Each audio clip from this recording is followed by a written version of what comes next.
숨김을 얻으리라. 아멘.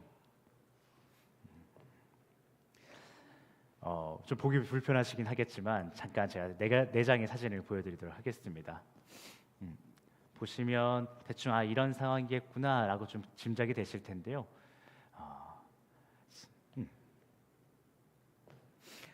지금 보시는 이 네 장의 사진은 각기 좀 다른 상황을 담아내고 있죠.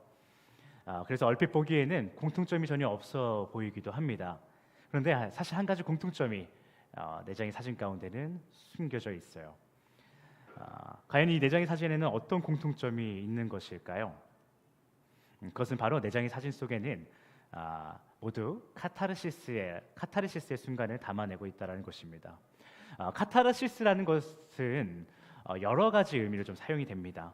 크게는 같은 결을 가지고 있지만 문학적인 관점에서 사용할 때 카타르시스와 또 정신 분석학적으로 사용할 때 카타르시스, 그리고 의학적으로 사용할 때, 또 종교적으로 사용할 때 그 카타르시스라는 의미가 비슷하지만 조금씩 다른데요. 오늘 우리는 그 중에서 종교적 관점의 카타르시스와 의학적 의미의 카타르시스를 조금 더 넓은 의미로 사용하고자 합니다.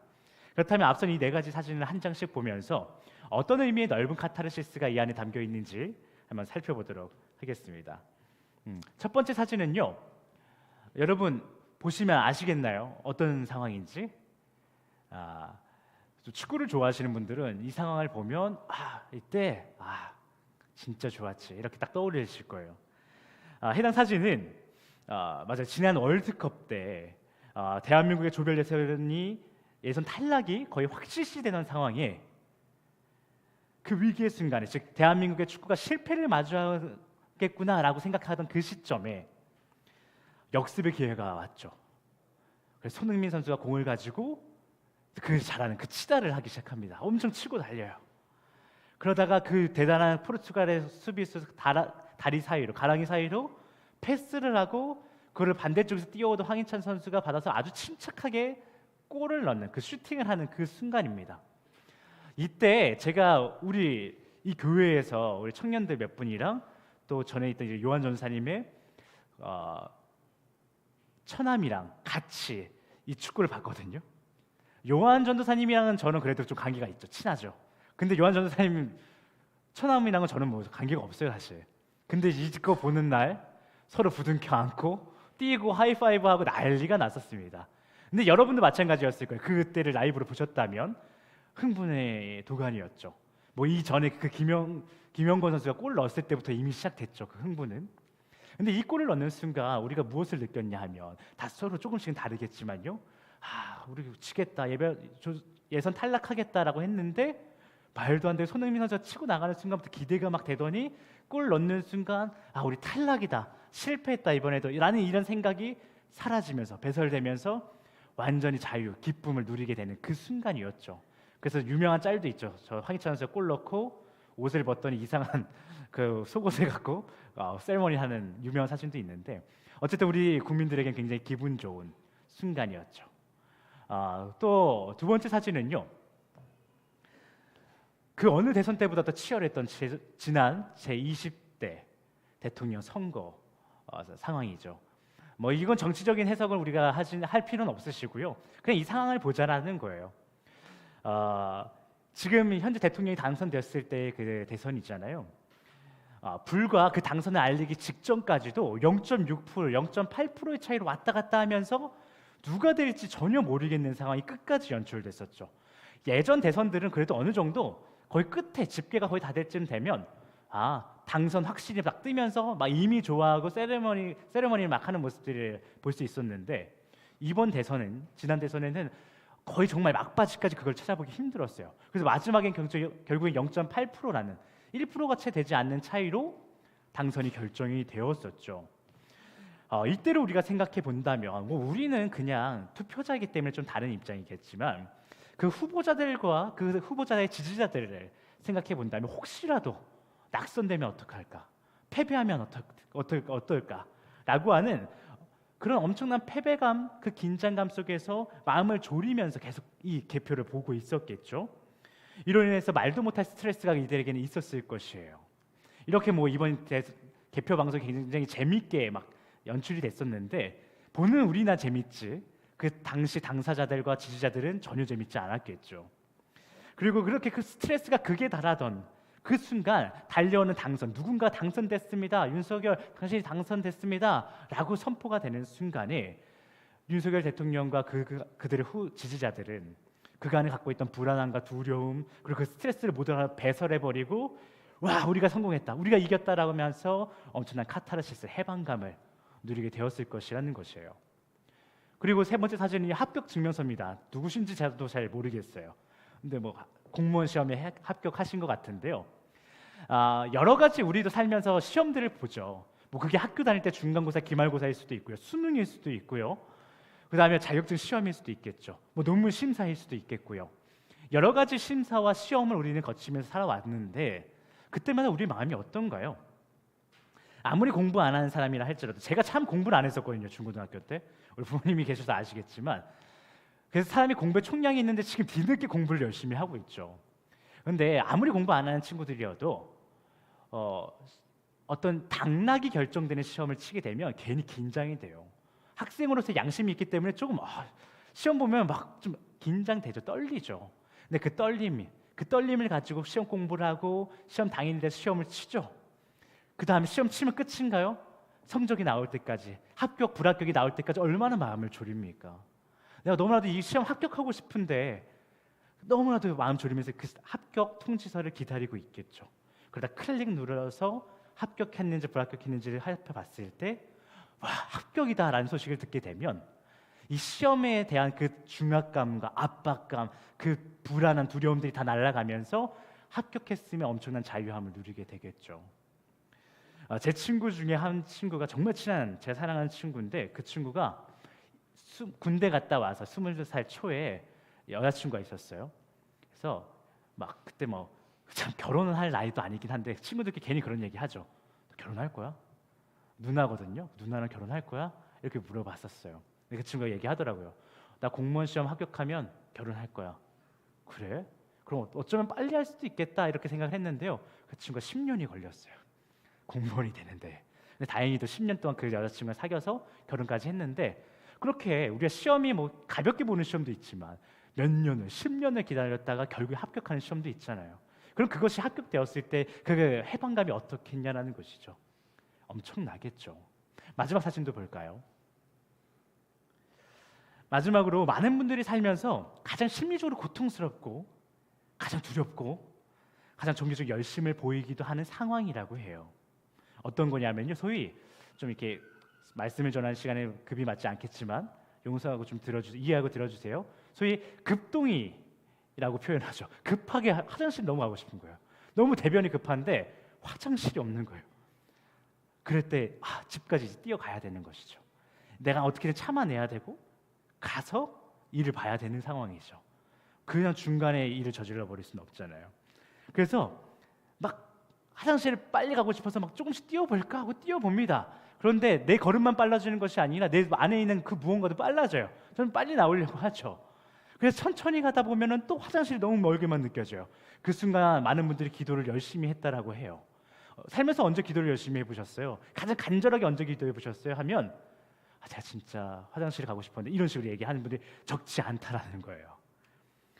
그래서 어쨌든 뭐 대형 참사를 면해서 화장실에 들어가죠. 그래서 들어가서 막 급하게 칸에 들어가서 막 문을 잠그려는데 잘 안 잠궈져서 어떻게든 잠그고 버벅거리면서 화장실 저 변기 문을 뚜껑을 열어 제껴서 앉아서 드디어 해야 할 일을 해냈을 때에 그 얼마나 해방감이 있겠어요. 엄청난 카타르시스죠. 사람이 생각보다 대단한 것에 카타르시스나 해방감을 누리기보다도 이런 자잘한 것에서 어떤 큰 수치를 면했을 때 또 카타르시스를 느끼기도 하죠. 제가 오늘 이 주님의 말씀을 전하는 시간에 다양한 사진을 보여드리면서 왜 카타르시스를 이야기하냐 하면 오늘 우리가 함께 보고 이번 주 우리가 또 함께 묵상할 스바냐라고 하는 말씀은요, 우리가 살면서 다양하게 경험해 보았을 뭐 극적인 뭐 배변 활동부터 시작해서 뭐 16강 당선, 시험 합격 등등 여러 가지 카타르시스보다 우리가 느꼈을 그 많은 카타르시스보다 더 크고 완벽한, 더 벅찬 진정한 카타르시스를 경험할 수 있게 해주는 시집이라는 것이에요. 하나님은요, 요시야 왕 초기에, 요시야 왕 잘 알고 계시죠? 개혁을 한 그 멋진 왕이었죠. 그 왕 초기에요, 남유다 백성들은 물론이고 현재 도파민 중독의 시대를 살아가고 있는 여러분과 저에게 오늘 이 시간 그리고 이번 한 주 스바냐 말씀을 통해서 도파민과 세로토닌과는 비교되지 않는 진정한 의미의 카타르시스를, 그 기쁨을 주시고자 스바냐는 요시야 왕 초기 때 남유다에 보내셨다라는 거예요. 그리고 오늘 우리가 함께 읽은 말씀, 우리가 한 주 동안 묵상할 말씀을 세상에 선포하게 하셨죠. 그 당시 남유다 백성들, 요시야 초기에 그 남유다 백성들은 스바냐가 선포하는 이 말씀을 들으면서, 그리고 오늘날 우리는 이 말씀을 보면서 하나님께서 주시는 그 카타르시스를 경험하며 우리에게 주어진 모든 상황들을 뛰어넘는 그 역사가 일어나기를 축복합니다. 남유다 때는 이미 그 역사가 있었고 2023년 마지막을 달려가고 있는 이 시점에는 이번 한 주 우리에게 그 역사가 일어날 것이에요. 그래서 우리는 그 세상에 주는 그 두려움과 중압감에서 벗어나 그 모든 것을 다스릴 수 있는 자로서 세워지게 될 것입니다. 여러분, 우리를 엄청난 카타르시스로 인도해내 시집을 쓴 그 스바냐 선지자는요, 예레미야 선지자 아시죠? 예레미야 선지자와 지난주에 우리가 다뤘던 하박국 선지자와 같은 시대의 남유다의 메시지를 전했던 사람이에요. 그 선포한 내용은요, 그 예레미야 선지자나 하박국 선지자나 또 스바냐 선지자나 다 비슷했어요. 같은 시대 때니까 좀 치사하는 바가 비슷했겠죠. 메시지는 결국 이것입니다. 회개하라, 하나님의 나라를 소망해라 라는 메시지였어요. 그런데 여러분, 우리 중에 이 메시지 내용 모르고 살았던 사람 있나요? 야, 회개해, 하나님 나라를 소망해 라는 메시지 우리 다 알고 있죠. 모르고 사는 사람 없습니다. 그렇다면 당시 남유다 백성들은 어땠을까요? 그 사람들은 몰랐을까요? 회개해야 된다는 사실을, 하나님 나라를 소망해야 된다는 사실을 몰랐을까요? 그렇지 않죠. 제가 좀 전에도 말씀드렸잖아요. 하박국 선지자, 예레미야 선지자, 그리고 스바냐 선지자, 이 많은 선지자들을 통해서, 그리고 그 전에도 이미 수많은, 우리 소선지자 9번째 시간인데 이 앞선 시대의 수많은 선지자들을 통해서 똑같은 메시지가 계속 전해졌어요. 회개하라, 하나님 나라를 소망해라. 결국 오늘날 우리를 포함해서 당시 남유다 백성들도요, 이 메시지 모르는 사람 거의 없었다라는 것이에요. 그런데 예나 지금이나 하나님의 백성이라고 불리는 사람들은 하나님이 주시는 카타르시스는커녕 이 메시지를 듣고 회개해라, 하나님 나라를 소망해라 이 메시지를 듣고요, 카타르시스를 경험하기는커녕 왜 점점 죄로 물들기 시작할까요? 왜 점점 하나님 보시기에 악한 일들을 행하게 될까요? 여러분, 스바냐 말씀이 우리에게 카타르시스의 기쁨을 만끽해 줄 것이라고 하였는데, 그렇다면 분명 이 메시지를 통해서 우리에겐 기쁨이 있어야 할 터인데, 회개하라, 하나님 나라를 소망하라는 메시지는 왜 우리를 점점 죄책감에만 빠지게 할 뿐 카타르시스의 핵심인 해방과 자유함을 경험시키지 못하는 것일까요? 이런 생각을 하다 보면요, 저는 한 가지 고민에 빠지게 돼요. 그리고 그 고민은 억울함이라는 것을 출산하게 됩니다. 제가 말씀드린 고민과 이 억울함이라는 것은요, 이런 것이에요. 먼저는 어떻게 해야 성도들에게 예비된 그 영원한 나라를 믿고 그 나라를 소망할 수 있겠는가라는 고민이 저에게 일단 시작돼요. 하나님께서 말씀하셨다라는 거잖아요. 하나님 나라를 소망하라고요, 회개하라고요. 그럼 고민이 든다라는 것이요, 어떻게 하면 그럴 수 있지? 어떻게 하면 그 나라를 소망할 수 있지? 라는 것이 저에게 첫 번째 고민으로 주어진다는 것이에요. 그런데요, 그 고민이 낳은 억울함이라는 것은 또 무엇이냐면요, 분명 성경은 우리에게 그 나라를 소망하라고 했잖아요. 그래서 그 나라의 백성답게 살라라고 말씀했다라는 것이죠. 그런데 나는 그 나라를 본 적이 없다라는 억울함이 생기는 것이에요. 어떻게 이 나라를 소망할 수 있지? 어떻게 믿을 수 있지? 고민하다 보면 난 이 나라를 본 적도 없는데 뭐 어떻게 하라는 거야? 라는 억울함이 생긴다라는 것이에요. 그런데 그 본 적도 없는 나라를 나는 소망해야 되고요, 그 나라를 소망해야 되는 나라는 존재는요, 지금 이 땅, 이 지구, 이 우주에 발을 붙이고 살을 부대끼며 살아가고 있다는 것이에요. 그러니 알지 못하는 그의 나라를 소망하는 것보다 최소한 내가 보고 듣고 맛봤던 이 세상을 소망하는 것이 더 자연스러워 보이는데 왜 자꾸만 그 보지도 못했던 나라를 소망하고 그 나라의 백성으로 살아가고 하는지 억울함이 온다라는 것이죠. 여러분은 어떠신가요? 여러분은 어떻게 하나님의 나라를 소망하면서 살아가고 계시나요? 우리 수없이 얘기하고 있잖아요. 하나님 나라 소망하시라고요.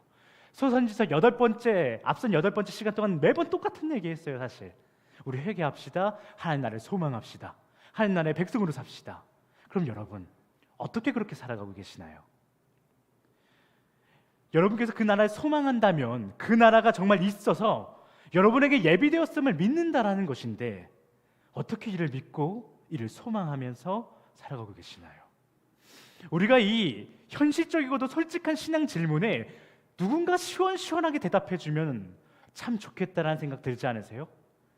그게 어떻게 되는 거냐면, 어떻게 소망할 수 있냐면, 어떻게 그것을 믿을 수 있냐면 이렇게 하면 돼 라고 누가 이렇게 얘기해주면 참 좋을 텐데. 그래서 우리가 그 나라를 믿게 되고 그 나라를 보게 되고 그 나라를 더욱 소망하게 되면, 마지막 끝까지 그 나라를 소망하게 되면 얼마나 좋겠어요. 여러분, 우리에게 하나님의 나라를 믿고 소망한다는 것은 굉장히 중요한 일이죠. 우리가 이 질문에 떠듬떠듬이라도 답을 못하면요, 여러분과 저는 죽는 것이에요. 너무 극단적인가요, 제 말이?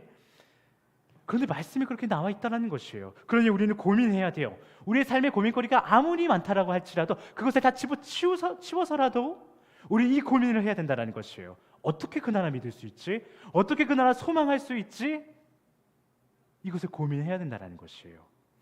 이 질문의 고민도 갈등도 그래서 오답이지만 그냥 대답이라도 해보는 것을, 그 반복을 하지 않는 자들은요, 스바냐 1장 6절에 뭐라고 얘기하고 있냐면 하나님이 그런 자들을 멸하시겠다라고 얘기하고 있어요. 이게 제가 극단적으로 말하고 있는 것이 아니고요, 성경이 그렇게 말하고 있다는 것이에요. 그 나라를 고민하고 그 나라를 갈등하고 그래서 그 나라에 살아보는 열심이 없는 자들은요, 하나님 멸하시겠다라고 나와 있다는 것이에요. 그럼 이것이 우리에게 너무나도 중요한 질문이죠. 어떻게 그 나라를 믿을 수 있을까? 어떻게 소망할 수 있을까? 어떤 것보다도 우리에게 중요한 질문이라는 것이에요. 그러니 스바냐 1장 6절이 공의로우신 하나님의 말씀이라고 우리가 믿는다라면, 그래서 하나님의 나라를 소망한다는 것은 무엇인가?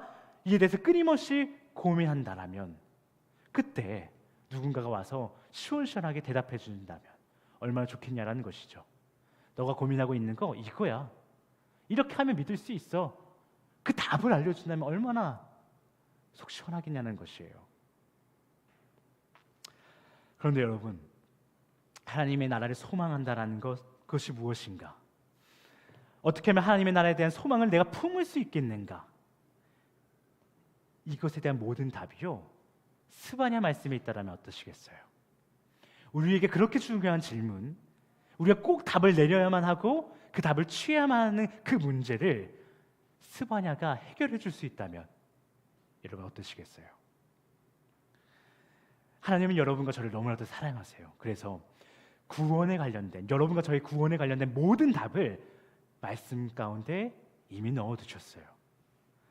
주님은 이번 스바냐 말씀을 통해서 여러분과 제가 가지고 있는 하나님의 나라에 대한 흔들리는 믿음, 세상 소망에 밀려나가고 있는 그 나라에 대한 소망, 그것을 더욱 굳건하게 해줄 답을 이 스바냐에 적어놓으셨다는 것이에요. 그렇게 하나님은 스바냐 말씀을 통해서 우리가 하루하루 살면서 느끼는 그 신앙의 답답함, 그래서 여전히 세상을 소망하고 그렇게 세상에서의 성공을 소망하면서 하루하루 여러분의 상처내고 병들게 했을 그 온갖 두려움과 패배감들, 그 모든 것을 배설해버리고 그로 인해 감출 수 없는 해방감을 누림으로 세상의 소망이라는 죄로 물든 우리의 삶이 깨끗하게 정화되어 가는 그 카타르시스를 느끼게 해주실 계획을 주님이 가지고 계신다는 거예요. 그 계획이 이 스바냐 말씀에 다 담겨 있다는 것이죠. 여러분, 그러니 이번 한 주 동안 스바냐 말씀을 묵상하실 때 기대하면서 묵상하십시오. 기대하면서 이 말씀을 묵상함으로 우리 안에 찌들어 있던 세상의 소망을 하나씩 배설하고, 그렇게 배설된 빈 공간에 주님을 향한 신앙 고백을 가득 채우세요. 그렇게 하나님에 대한 신앙 고백을 가득 채워 나가므로 여러분을 향한 하나님의 선하신 그 뜻에 동참하시길 바랍니다. 그렇게 동참할 때 세상의 소망으로 얼룩진 우리의 삶은요, 조금씩 정화되고 그 삶에서 세워지는 하나님의 나라를 목격할 수 있을 것이에요. 우리 모두가 경험하길 바라던 하나님의 나라는 그렇게 실상이 되는 것이에요.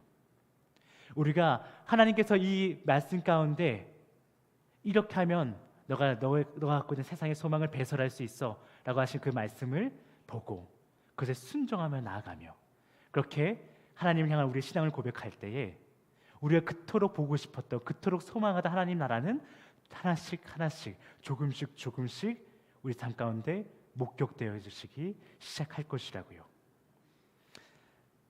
그렇게 우리 삶에 펼쳐진 하나님의 나라는요, 세상에서 방황하며 하나님을 믿지 못하는 많은 이들에게 여러분과 제가 뚜렷하게 하나님과 그의 나라를 증거할 수 있는 확실한 증거가 되는 것이죠. 그래서 믿음을 바라는 것의 실상이라고 하지 않습니까? 보이지 않는 것의 증거라고 하지 않습니까? 우리가 이 하나님의 메시지를 믿고 따른다라면 우리가 그토록 바라고 소망하던 하나님의 나라는 우리 실상이 되는 것이고요, 우리 삶의 실상이 된 그 하나님의 나라는 세상에 전할 복음의 증거가 되는 것이죠. 그렇다면 이 시간 메시아 왕국을 믿지 못하고 세상을 소망하는 우리를 위해 하나님께서 스바냐 말씀 가운데 담아 놓으신 하나님의 나라를 믿고 소망하는 법을 한번 살펴보며 나아가도록 하겠습니다. 여러분, 성경은요, 아까도 이야기했지만 우리 모두가 잘 알고 있듯 세상의 소망으로 물든 우리의 삶을 뭐하라고 얘기하고 있죠? 회개하라고 얘기하고 있죠. 그래서 지금이나 마지막까지나 하나님의 나라를 소망하는 그들의 백성으로 살아가라고 말하고 있죠. 그렇다면 오늘도 우리는 고민해봐야 돼요. 매번 제가 설교 시간에 고민해봐야 된다고 얘기하고 있죠. 오늘도 우리는 고민해봐야 돼요. 여러분, 하나님의 나라를 소망한다는 것은 무엇인가요? 우리 자주 이야기했던 것이죠. 하나님의 나라를 소망해야 됩니다. 그의 나라의 백성으로 살아가야 됩니다. 여러분, 하나님의 나라를 소망한다는 것은 과연 무엇인가요? 하나님의 나라를 소망하는 자가 마지막에 살아남는다라고 하잖아요. 우리 말씀에도, 본문 말씀에 나와 있잖아요. 여호와의 진노의 날에 그를 숨겨줄까 하노라고 말씀하고 있잖아요. 그게 무슨 의미인가요? 진노의 날에 심판받을 텐데, 많은 이들이 하나님을 믿지 못하던 많은 자들이요, 세상을 소망하는 많은 자들이 하나님에게 심판받게 될 텐데, 멸망당하게 될 텐데, 그날에 여호와의 날을 소망하는 사람들은 숨김을 당해서 그 시험, 그 멸망을 면하게 될 것이라고 얘기하고 있잖아요. 우리 그거 정확히 알아야 되지 않겠어요? 무엇이 진짜 하나님의 나라를 소망하는 건지 알아야 되지 않겠어요? 본문에서 우리의 신앙을 흔드는 요소는 하나님의 나라를 소망하라고 하는 이 메시지 중에서 우리의 신앙을 흔드는 요소는요, 소망하라는 메시지일 것이에요. 하나님의 나라에 소망하라는 이 메시지가 우리 가운데 주어졌을 때요, 우리의 신앙들을 막 흔들고 우리의 삶을 흔들기 시작할 텐데, 무엇이 그 메시지 가운데, 그 짧은 구절 가운데 무엇이 우리를 흔드느냐? 소망하라는 메시지가 우리를 흔들게 될 것이라는 거예요.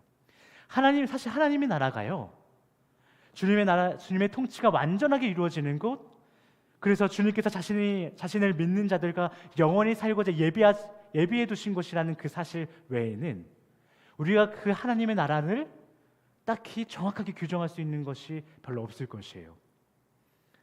그렇다면 우리는 그 나라를 꿈꾸고 그 나라를 그냥 우리 마음대로 그려도 보고 기대할 수는 있지만, 그와 동시에 주님의 나라를 다 알 수 없음을 인정할 필요도 있어요.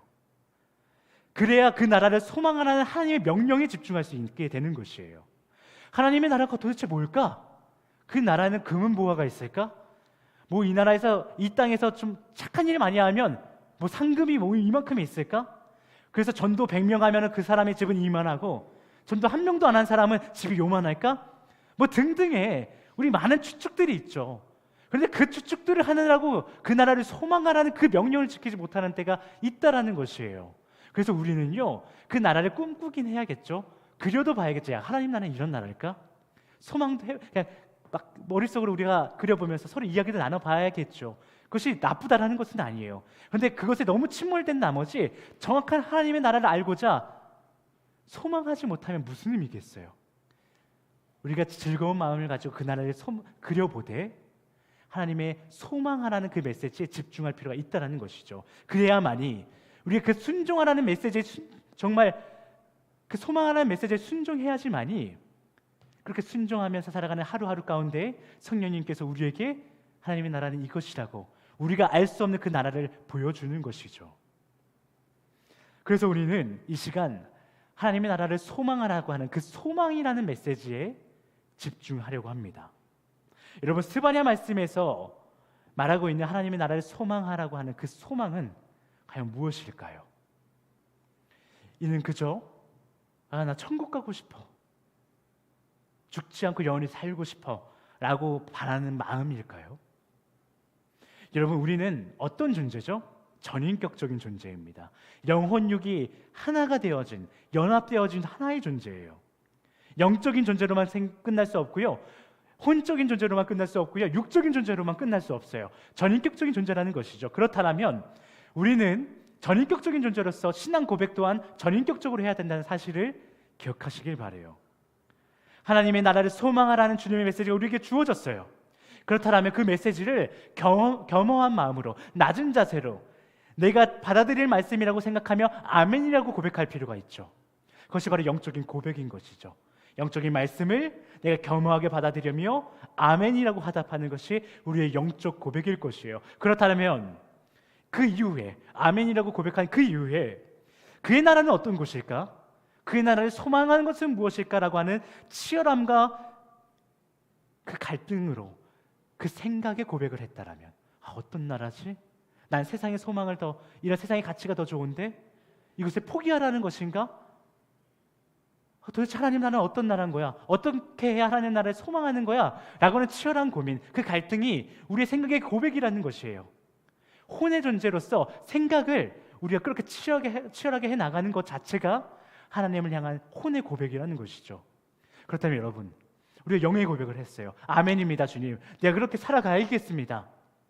그렇게 영의 고백을 했고, 그럼 그것이 어떻게 해야 되는 것인가? 생각에 치열한 고백을 했다라면 이제 무슨 고백이 남았죠? 우리에게 어떤 영역이 남았죠? 육의 영역이 남았다라는 것이에요. 영의 양식이 우리에게 묵상되었다라면, 그리고 생각의 영역에서 고민되었다라면, 갈등되었다라면 이를 몸으로 실천해야 제대로 된 신앙 고백이 이루어진다라는 것이에요. 하나님의 나라를 소망하라는 것도 마찬가지입니다. 육의 영역이 있어야 돼요. 영의 영역과 생각의 영역으로만 그랬으면 좋겠다, 갔으면 좋겠다, 그것을 끝내면 안 된다는 것이죠. 부족해요. 그것은 너무나도 부족하다는 것이에요. 그렇다면 여러분, 스바냐 말씀에서 우리에게 궁극적으로 명령하고 있는 하나님의 나라를 소망한다라는 것은 우리에게 어떤 실질적인 삶의 태도를 요구하고 있는 것일까요? 그것은 바로 겸손한 태도예요. 여러분과 저의 겸손한 태도라는 것입니다. 본문 2장 3절을 볼까요? 함께 읽겠습니다. 여호와의 규례를 지키는 세상의 모든 겸손한 자들아, 너희는 여호와를 찾으며 공의와 겸손을 구하라. 너희가 혹시 여호와의 분노의 날에 숨김을 얻으리라. 아멘.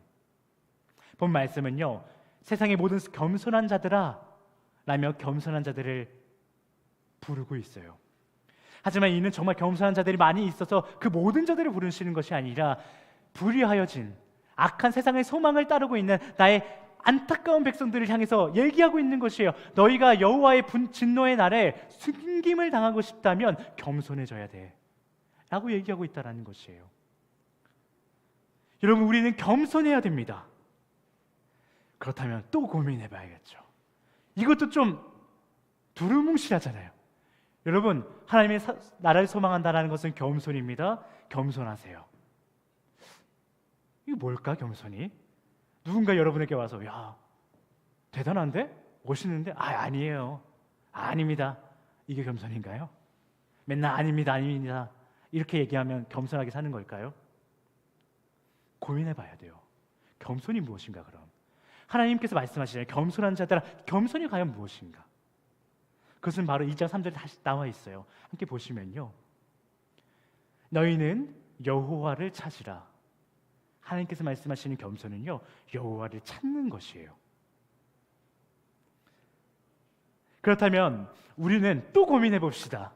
언제 여호와를 찾죠? 언제 여호와를 찾아야 될까요? 매일이요. 매 순간이요. 그럼 많은 사람들도 이렇게 반문할 것입니다. 현실적으로 어떻게 매일 찾습니까? 아니 뭐 잠깐 딴 생각할 수도 있지 않겠어요? 뭐 어떻게 매일 매 순간 찾습니까? 여호와를 얘기할 수 있어요. 틀린 바는 아닙니다. 그런데요, 여러분, 우리는요, 인간에 한 존재는요, 매 순간 여러 형태로 고민과 선택을 강요받는 삶을 살아가고 있지 않아요? 매 순간 선택이죠. 매 순간 고민의 순간이죠.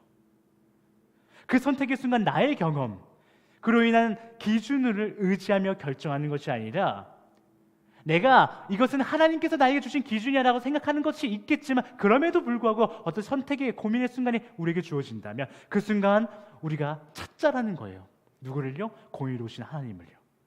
그 순간 내가 심판자가 되는 것이 아니라 피조물들을 유일하게 심판하실 수 있는 그 심판자 여호와 하나님을 찾으며 그에게 결정권을 드리라는 거예요. 하나님, 내가 무엇을 선택해야 되죠? 이 고민의 끝에 내가 무엇을 선택해야 되죠? 하나님에게 그 결정권을 넘겨주라는 것이에요. 일주일에 한두 번 교회에 와서 찬양하고 기도하는 것으로 주님을 찾는 것이라 말씀하신다라면 그것은 너무나도 부족합니다. 어쩌면 그것은 여호와를 찾는 것이 아니라 찾는 척하는 여호와를 향한 기만인 것일지도 모르겠어요. 세상에서 살아갈 때 내가 다 결정해놓고 하나님에게 와서, 하나님 나의 여호와 하나님이십니다, 심판자이십니다, 공의로우신 분이십니다, 그건 하나님을 향한 기만이죠. 너 그렇게 안 살잖아, 네가 다 선택하잖아, 네가 만나는 사람마다 네가 다 심판하고 살잖아, 그러면서 뭘 내가한테 공의롭다고 하니? 하나님을 향한 기만인 것이에요. 그런 삶은 하나님께서 주시는 카타르시스를 절대로 경험할 수 없어요. 그저 세상에서 주는 카타르시스, 어떤 성공과 어떤 해방이 잠깐 주어지는 그 경험들을 가지고 종교적 습관으로 주님이 하셨습니다 라고 말할 수는 있겠죠. 주님께 감사합니다 말할 수는 있겠죠. 하나님을 믿지 않아도 주어질 수 있는 수많은 것들을 가지고 주님이 하셨습니다, 감사합니다라고 말할 수도 있겠다라는 것이에요. 그러면서 세상이 주는 카타르시스를 잠깐 느낄 수 있겠다라는 것이죠. 그러나 정말 주님께서 성도들에게만 주시는 그 카타르시스는 경험할 수 없다라는 것이에요. 그런데 말처럼 쉽진 않죠. 매일 매 순간 하나님에게 결정권을 드리고 하나님을 찾는다라는 거 쉽지 않죠. 그런데 그 이유가 무엇일까요? 왜 우리에게 그것이 쉽지 않은 일이 되었을까요? 하나님께서 왜 이 불가능한 것처럼 보이는 이 일을 우리에게 명령하고 계실까요? 어쩌면 이건 뭐 우리 죽이려고 하는 걸까요? 왜 우리에게 이것이 불가능이 되었을까요?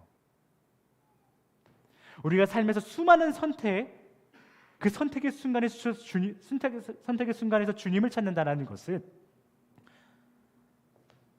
때론 너무 느리게 느껴지기 때문이에요. 한시가 급한데 언제 기도하고 언제 응답을 받겠냐는 것이죠. 그리고 이 상황을 당장 해결할 힘이 하나님에게는 없다고 느껴지는 것이에요. 차라리 내 앞에 있는 이 사람이, 이 시스템이 나의 어려운 상황들을 해결해 줄 힘이 더 있다라고 느껴지는 것이에요. 여러분, 우리가 선택의 순간 주님을 찾는다는 것은요, 하나님을 향한 엄청난 신뢰가 필요해요. 그 신뢰가 없어서는 절대 찾을 수가 없어요. 그가 늦지 않게, 그가 가장 좋은 시기에 나를 선한 결과로 인도하실 것이라는 그 신뢰가 우리에게 있어야 된다는 것이에요. 하나님이 세상의 어떤 권세자보다, 어떤 시스템보다 더 강력하시다라는 그 신뢰가 우리에게 있어야 된다는 것이죠. 우리가 절체절명의 순간, 너무 위급해서 죽기 직전에 누가 나에게 당장 손 뻗어주지 않으면 죽을 것만 같은, 낭떠러지에 떨어질 것만 같은 순간이 온다라면 그 순간에 여러분 앞에 수많은 사람들이 있다라면 누구를 부르시겠어요? 가장 믿을 만한 사람, 나에게 목숨 걸고 나 자신의 손을 뻗어줄 사람의 이름을 외치지 않겠어요? 그래서 우리가 맨날 아프면 엄마, 아빠, 그리고 나의 배우자의 이름을 외치잖아요. 사랑하는 사람, 제일 믿을 만한 사람의 이름을 외치잖아요. 누구 황호시 사장님을 부르시겠어요? 여기 미용실 사장님 부르시겠어요? 여러분 얼마나 대화해 보셨어요, 그런데 얼마나 신뢰할 수 있겠어요? 신뢰할 수 없는 사람을 부를 수 없죠. 우리가 매 순간 정말 선택의 순간, 고민의 순간 주님을 부르지 못하는 것, 어쩌면 우리가 주님을 그렇게 신뢰하지 않는 것일 수 있어요. 그래서 하나님께서는 우리에게 말씀하실 때 나를 찾아라, 겸손하라 말씀하신 것은요, 나를 사랑해 주겠니라는 주님의 말씀인 것이에요. 다른 대단한 태도를 우리에게 바라시는 것이 아니라 나를 사랑하고 나를 믿는 자는 내가 구원할게 라고 딱 한 가지 조건을 거시는 거예요. 여러분, 그 신뢰가 우리에게 있어야 우리는 우리의 삶에 찌들어 있는 세상 소망을 하나씩 배설할 수 있는 것이에요. 자기 의존이라는 세상의 소망을 배설할 수 있는 것이에요. 간사함이라고 하는 우리가 갖고 있는 세상의 소망을 배설할 수 있는 것이에요. 거짓됨이라고 하는 세상의 소망을 우리가 배설할 수 있는 것이에요. 그로 인해 각종 우울과 스트레스와 상처들을 우리가 배설해내매 그 모든 것에서 해방될 수 있는 것이에요. 그렇다면 여러분, 오늘 마지막 질문입니다. 여러분, 우리가 하나님을 어떻게 그럼 신뢰할 수 있을까요? 어떻게 우리가 그 주님을 신뢰할 수 있을까요? 요즘 많은 사람들이요, 저도 마찬가지인데요, 자만추를 추구한다고 합니다. 갑자기 딱 각 잡아놓고 야, 둘이 좀 대화해봐, 친해져. 이게 무슨 얼마나 폭력적인 상황입니까? 얼마나 어색해요. 물론 이게 교회에 너무나도 많이 있는 모습이라서 좀 그렇게 모순되긴 하지만, 어쨌든 저도 참 이런 좀 형식적인 뭐가 갑작스러운 만남보다 자연스러운 만남을 좀 추구하는 사람이기도 합니다. 그런데 그렇다고 해서 우리가 하나님을 향한 신뢰 또한 그냥 교회에 다니다 보면 자연스럽게 어느 순간적으로 생기는 그런 것일까요? 아니에요. 그렇지 않아요. 여러분, 세상에 많은 자만추들을 자세히 한번 살펴보세요. 만나는 것이 자연스러운 것이지, 그 만남 가운데서 신뢰를 갖고자, 신뢰를 쌓고자, 또한 사랑하기까지는 얼마나 많은 노력들이 필요해요. 절대 자연스러운 것이 아니에요. 큰 노력이 필요해요.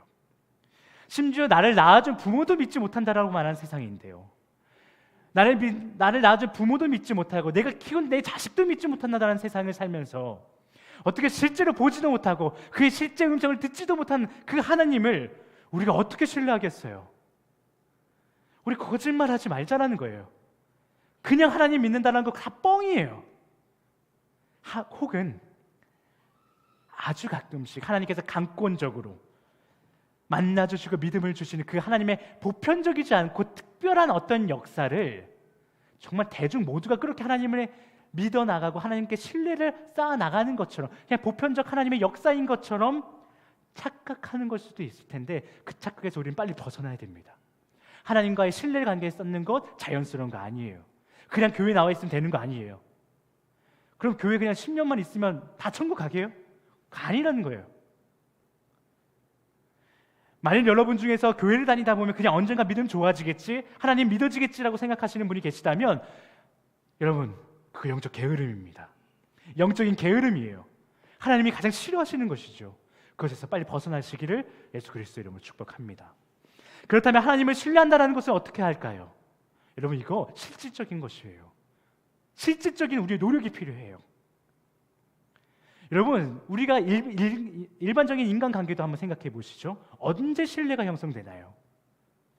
누군가가 여러분에게 어떤 얘기를 했을 때 그것을 지키는 거예요. 내가 너한테 이거 해줄게, 내가 지금 못하는데 내가 조금만 기다려줘, 이때 내가 이 약속 지킬게.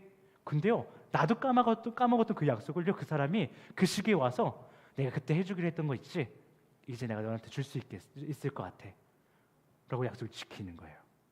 그럴 때 우리는 그 사람에게 어떤 것이 생기죠? 신뢰가 생겨요. 맞죠?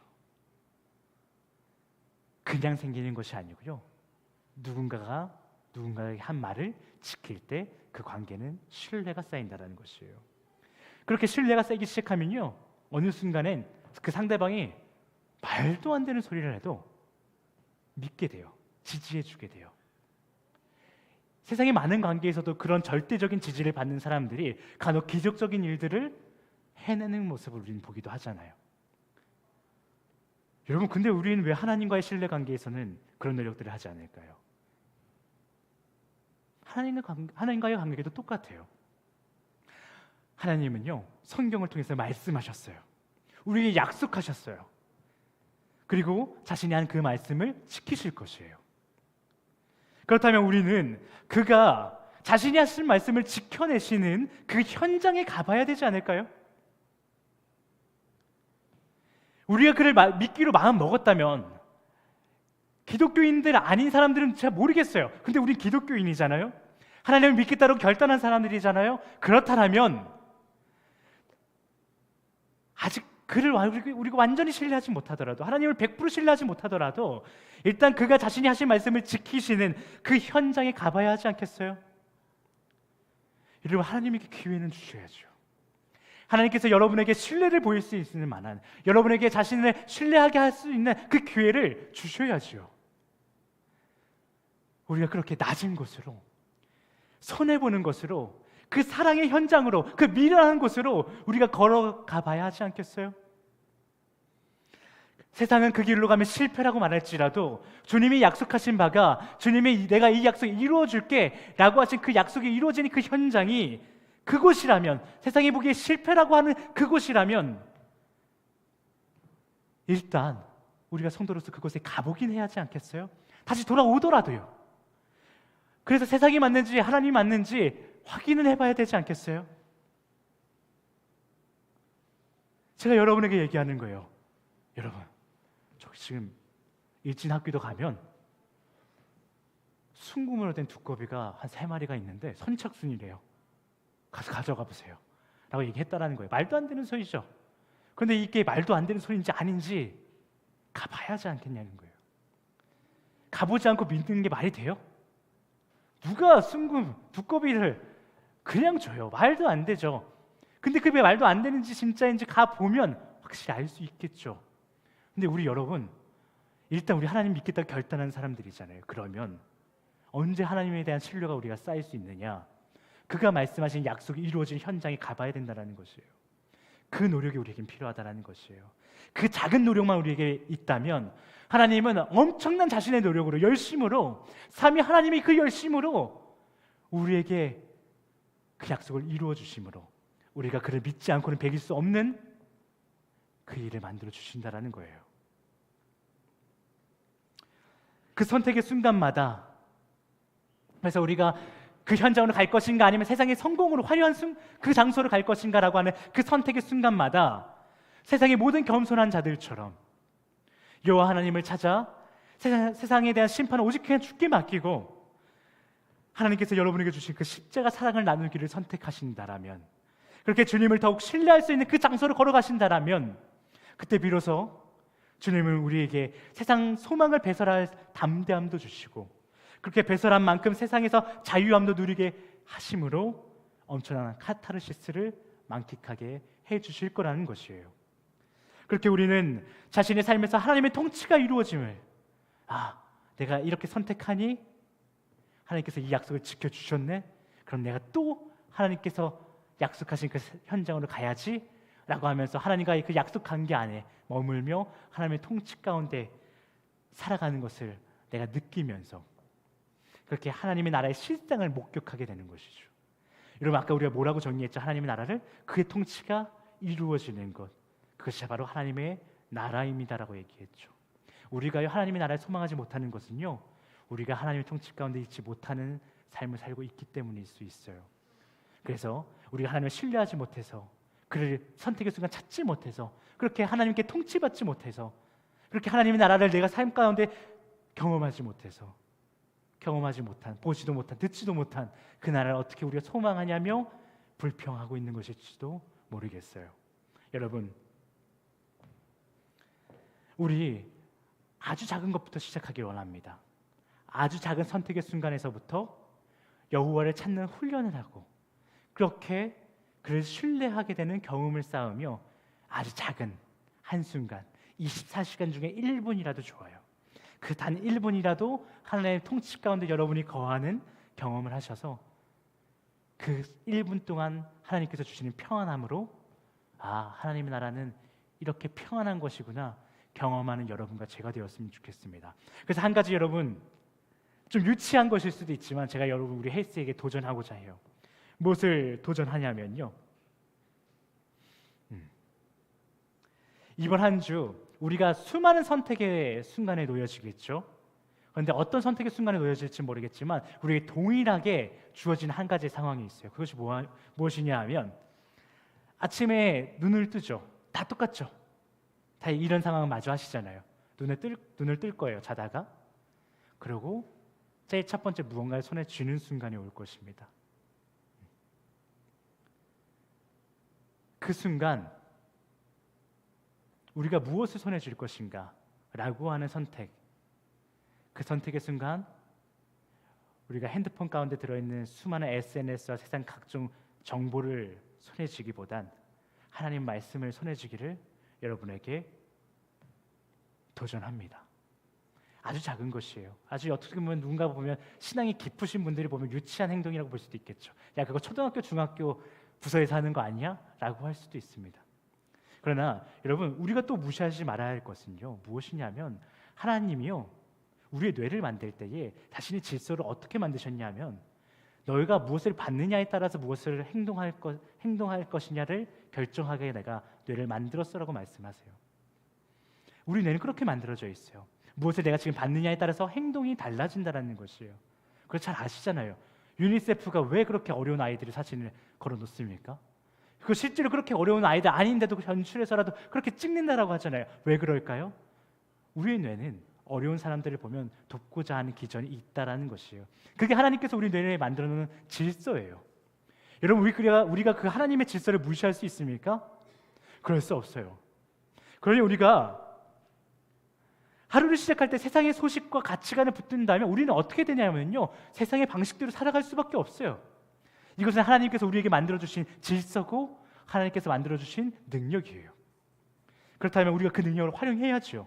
그렇다면 우리가 세상을 살아갈 때 눈을 떠서 제일 첫 번째 무엇을 쥘 것인가? 하나님의 말씀을 쥐는 것이에요. 하나님의 언약을 쥐는 것이에요. 그래서 이 약속을 바라보고 하나님이 이렇게 또 약속하셨구나 라고 우리가 깨닫고 생각하면 우리는 하루 동안 아니더라도 그 이후 3-4시간 동안은 그 주님의 말씀을 찾기에 노력하는 시스템으로 살아가게 된다는 것이에요. 그렇게 우리는 세상을 살아가면서 우리가 마주하는 모든 일과 사람들을 사랑하며 그 사랑 가운데 주님께서 약속하신 그 약속을 성취하는 기쁨을 맛보게 된다는 것이죠. 그렇게 우리 모두는 자신의 하루 가운데 아주 작은 것부터 시작해서 세상 소망을 배설하고 나 SNS 하고 싶은데 궁금한데 세상이 어떻게 돌아가는지 알고 싶은데 라고 하는 세상에 의지하고 세상을 사랑하는 그 마음을 배설하고 주님의 말씀을 붙들므로 우리가 세상에 묶여있던 그 모든 마음들을 마음 가운데서 자유해지는 것이죠. 그래서 세상의 소망을 처음부터 눈에 뜨자마자 보고 역시 세상은 이렇구나, 내가 이렇게 살아가야지, 정신 차려야지, 이렇게 또 다시 중압감과 압박감으로 살아가는 것이 아니라 세상의 치열함, 이기적인 마음을 다시 장착하고 살아가는 것이 아니라 하나님께서 주신 그 약속을 붙잡고 내가 나에게 주어진 일을 내가 만나는 모든 사람들을 사랑하겠노라고 결단하면서 살아갈 때에 우리 가운데는 하나님의 나라가 목격되게 될 것이에요. 그렇게 우리가 매일매일 하나님의 나라를 목격하며 그 나라를 소망하는 우리 헬스 공동체가 되기를 예수 그리스도의 이름으로 축복합니다. 우리 시간 잠깐 기도하기 원합니다.